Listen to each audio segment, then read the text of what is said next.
Corona के आंकड़े छत्तीसगढ़ में अब कम होने लग गए हैं। 9,121 कोरोना मरीज एक ही दिन में सामने आए। वो दौर था जब 17,000 के करीब केसेस आ रहे थे और अब केसेस घट रहे हैं। पिछले 24 घंटे में 195 मरीजों की मौत हुई है। मौतों का आंकड़ा भले उतना राहत देने वाला नहीं है, लेकिन केसेस अब कम होने लग गए हैं। 12,274 मरीज डिस्चार्ज भी हुए हैं। लगातार एक्टिव केसेस जो हैं वो भी घटते जा रहे हैं। मरीजों की संख्या 1,19,450 रह गई है। एक्टिव केसेस घट रहे हैं। कोरोना के मामले भी एक तरफ कम हो रहे हैं, दूसरी तरफ रिकवरी रेट बढ़ रहा है, पॉजिटिविटी रेट कम हो रही है। एक्टिव मरीजों की संख्या 1,19,450 है और यही एक्टिव केसेस बड़ी चुनौती सरकार के लिए, प्रशासन के लिए, स्वास्थ्य महकमे के लिए। इसे कम करना एक बड़ी चुनौती अभी भी बनी हुई है। मौतों का आंकड़ा ना बढ़े। बहरहाल एक अच्छी खबर कि जो कोरोना का पीक कहा जा रहा था, अब वो डाउनफॉल की ओर जाता हुआ नजर आ रहा है और ये राहत की खबर है, लेकिन कोताही बिल्कुल भी नहीं बरतनी है। IBC 24 आप सभी दर्शकों से अपील करता है कि केसेस कम हो रहे हैं। हो सकता है लॉकडाउन में और थोड़ी रियायत मिल जाए, आपको कुछ रियायत मिल जाए, बाजार खुलने लग जाए आने वाले दिनों में, लेकिन मास्क लगाना बहुत जरूरी है। कोरोना की गाइडलाइन का पालन करना अनिवार्य है।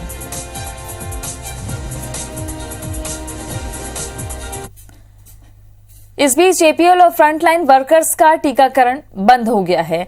दोनों वर्ग के कोटा का वैक्सीन खत्म हो गया। नई खेप मिलने के बाद ही अब इनका वैक्सीनेशन शुरू होगा। BPL और अंत्योदय कार्डधारियों के लिए पर्याप्त स्टॉक है। APL श्रेणी के लोगों का 13 मई से ही टीकाकरण बंद हो चुका है।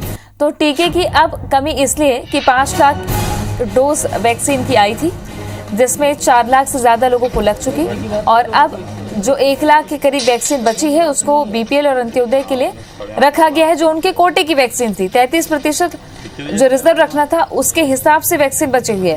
अब टीकाकरण की टेंशन लोगों के चेहरे पर इसलिए कि कल ये सूचना दे दी गई थी कि टीकाकरण बंद हो चुका है APL वर्ग के लिए। बावजूद इसके लंबी लाइनें देखने को मिली। अब लोगों को पता चल रहा है कि जब तक टीका नहीं आएगा तब तक वैक्सीन नहीं लग सकती है।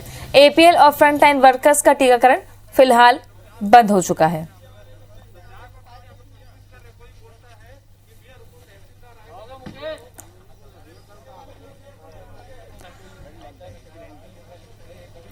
कोरोना वैक्सीन की कमी के मुद्दे को लेकर एक बार फिर मुख्यमंत्री भूपेश बघेल ने केंद्र सरकार पर निशाना साधा है। उन्होंने कहा कि वैक्सीन की कमी से छत्तीसगढ़ में वैक्सीनेशन का काम प्रभावित हो सकता है। दुर्भाग्य है, देश में वैक्सीन की उपलब्धता कम है।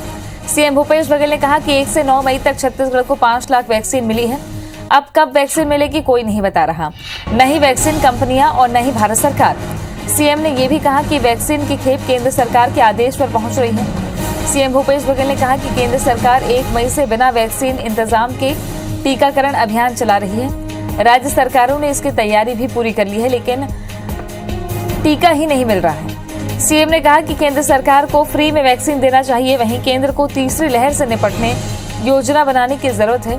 नया विधानसभा भवन और CM मंत्री हाउस निर्माण कार्य को रोके जाने पर CM ने कहा कि कोरोना काल में आर्थिक स्थिति के कारण हमने ये निर्णय लिया है।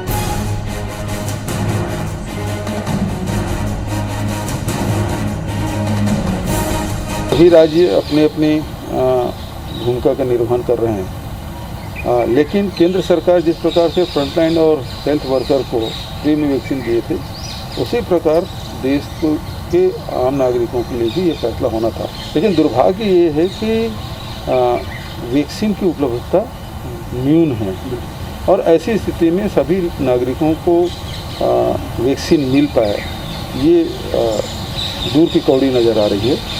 इसमें तेजी लानी चाहिए, इसमें योजनाबद्ध ढंग से काम करने की आवश्यकता है। तो छत्तीसगढ़ की तमाम खबरों पर ज्यादा जानकारी के साथ में हमारे सहयोगी प्रिया पांडे जुड़ गई हैं। प्रिया, राहत की खबर यह है कि कोरोना के आंकड़े कम हो रहे हैं, एक्टिव केसेस भी कम होते जा रहे हैं, जो बड़ी चुनौती बने हुए थे। इस बीच लोगों की टीकाकरण को लेकर टेंशन बढ़ गई है और लोग क्या अभी भी कतार में लग रहे हैं, बावजूद इसके कि APL और फ्रंटलाइन वर्कर्स के लिए टीकाकरण बंद हो चुका है?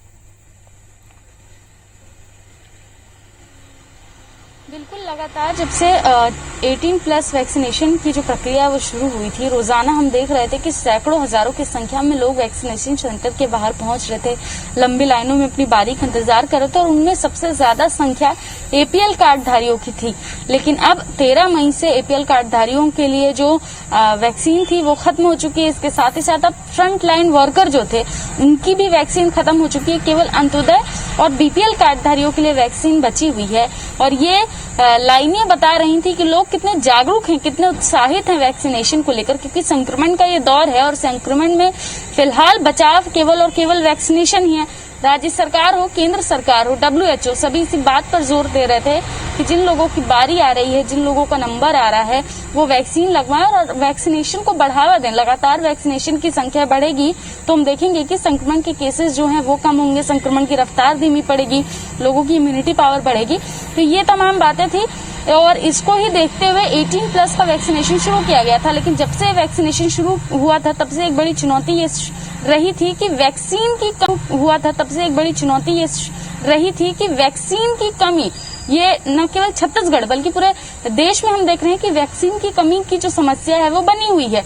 और यही वजह थी कि बीच में छत्तीसगढ़ सरकार ने भी वैक्सीन पर रोक लगा दिया था। हालांकि हाईकोर्ट के आदेश के बाद फिर से वैक्सीनेशन शुरू किया गया और हम देख रहे थे कि लगातार रोजाना लंबी लाइनों में लोग लगकर अपनी बारी का इंतजार कर रहे थे। तो कहीं ना कहीं एक अच्छी बात ये जरूर थी कि लोग अवेयर थे, जागरूक थे कि वैक्सीन लगाएंगे तो बच जाएंगे और ये जागरूकता इस वक्त बहुत जरूरी है। साथ ही एक और राहत देने वाली बात यही है कि प्रदेश में लगातार संक्रमण के मामले जो हैं वो कम हो रहे हैं। 9,000 बीते 24 घंटे की बात करें तो 9,000 के आसपास जो है नए संक्रमण के मामले सामने आए हैं। तो वहीं लगभग उससे अधिक लोग जो हैं वो डिस्चार्ज होकर घर लौटे हैं। तो ये एक अच्छा आंकड़ा है और हम देख रहे हैं कि मोर्टेलिटी रेट में भी जो है वो कमी देखने को मिल रही है। तृप्ति, तो ये राहत देने वाली खबर जरूर है।